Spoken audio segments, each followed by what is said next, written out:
Good morning. It's a Sunday and I woke up at around 2 a.m. and nagayos lang ako ng gamit and I went for a walk around PGC until 5:30. Then I ate breakfast. Pag-uwi ko sa apartment, I did some laundry and I did some cleaning dahil maliit lang yung apartment. I thought I was having a very productive day because I started very early. But then, after ko maglinis, after ko magsampay, I sat down and I just started crying for no reason initially.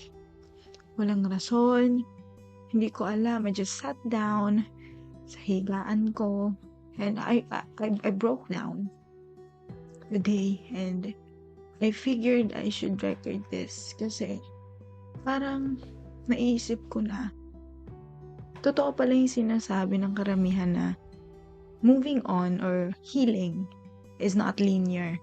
Hindi siya dire-diretsong process. May times na magiging okay ka for a couple of days, for a couple of weeks, for a couple of months, and then one day it will just hit you, bigla ka na lang magbe-breakdown, kagaya ngayon. I'm okay. Generally, I'm okay, I'm fine, and my friends could attest to that.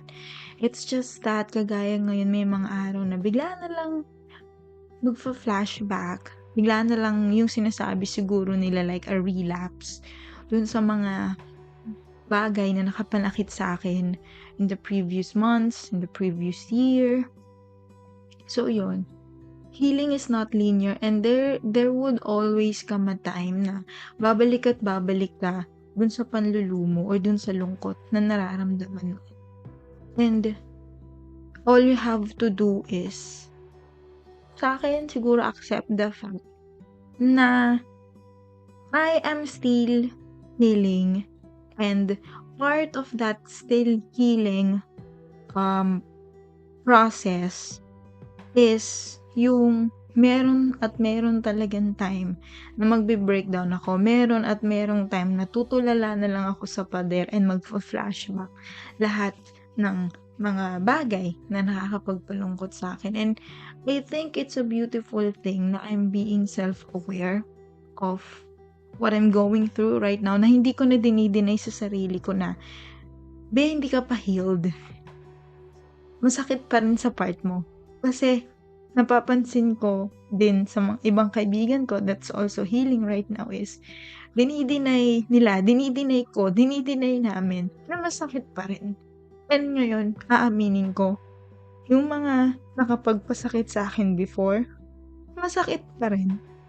Pag naaalala ko or pag may nakakakwentuhan tayo na connected somehow sa na-experience ko yung kwento nila, may galit. May galit pa rin. May inis. At yun nga, may lungkot. But today, I realized na it's normal and I have to accept the fact na since sobrang lalim ko magmahal, malalim din yung sakit na naiwan sa akin. And I don't know kung ilang buwan or ilang taon ako magiging completely healed. I don't know, I'm not sure. Pero alam ko sa sarili ko na I'm doing my best to come at terms with the fact na naghihil ako at maghihil pa ako. And hindi man yun agad-agad mangyari the way that I initially planned. Kasi wala namang gustong makaranas ng gantong sakit. Wala namang gustong masaktan. Walang gustong makasakit. I initially planned to move on immediately when I was hurt. Pero ngayong araw nito, na-realize ko, hindi pala siya talaga madali. Akala mo a simple travel, simple out of town, simple sleepover with your friends would heal you. No, it will not. Nagsisimula pala talaga sa pagtanggap na ikaw nasaktan ka ng mga taong hindi mo inaakalang mananakit sa'yo. You have to do it on your own. Na minsan, yung mga kaibigan mo na inaasahan mo sana or nangako na natutulong para makamove on ka, hindi naman talaga sila yung key para makamove on ka. You need to be responsible for your own healing, and you need to keep in mind na just because yung may isang tao or may ibang tao na nasaktan ka, sasaktan mo rin yung mga taong nagmamahal sa'yo. Hindi ganun yun. And just right now, while doing the podcast, I'm becoming teary-eyed. Pasensya kung nagiging emotional ako on a podcast, because let me remind you, this is very, very spontaneous. I was not supposed to record this episode. We have a different episode that is set to be released Monday next week, but since I'm already recording this episode, I will release it tomorrow, Monday, 7 p.m.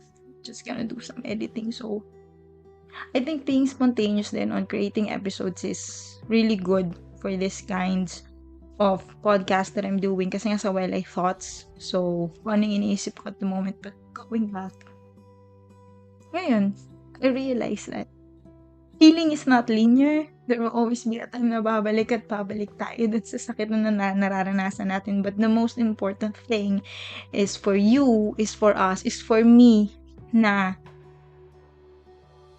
yung bumalik sa kung ano yung nauumpisahan mong level of healing. Yung parang, iyak ako today. Umiiyak ako right now. But after this, I will wipe my tears. I would change into a very, very comfortable clothing and go out. Do whatever what makes me happy. If I wanted to change my hair, change my glasses, or just be,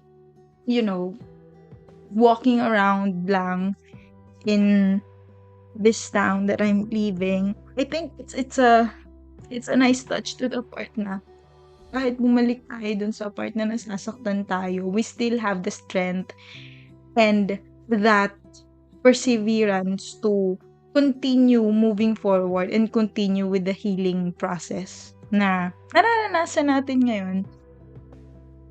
Malungkot man isipin na yung healing mo, ikaw lang talaga mag-isa yung responsible. It's also a nice way to think na at the end of the day, kaya mo naman eh. At the end of the day, kaya mo, sa tulong ng Diyos, kakayanin mo, at sa tulong ng mga taong nagmamahal sa'yo, at wala namang planong saktan ka, kakayanin mo. So, para dun sa mga taong nakikinig dyan, kung mag-isa man kayo ngayon, kaya nyo yan. Kung may kasama man kayo, kaya nyo yan. Kayang-kaya nyo yan. Kaya natin to. So, I finally felt good, magaan, may iyak. Every now and then, siguro kailangan ko rin talaga umiyak when I feel like it. Hindi ko siya kailangan pigilin. Hindi nyo kailangan pigilin. Crying in the midst of your healing process is okay. It's alright. It's one way of letting out the emotions na ang tagal na ipon. Kakayanin natin to. Happy Sunday. And ito po si Sawelay Thoughts. Good morning. Maraming salamat.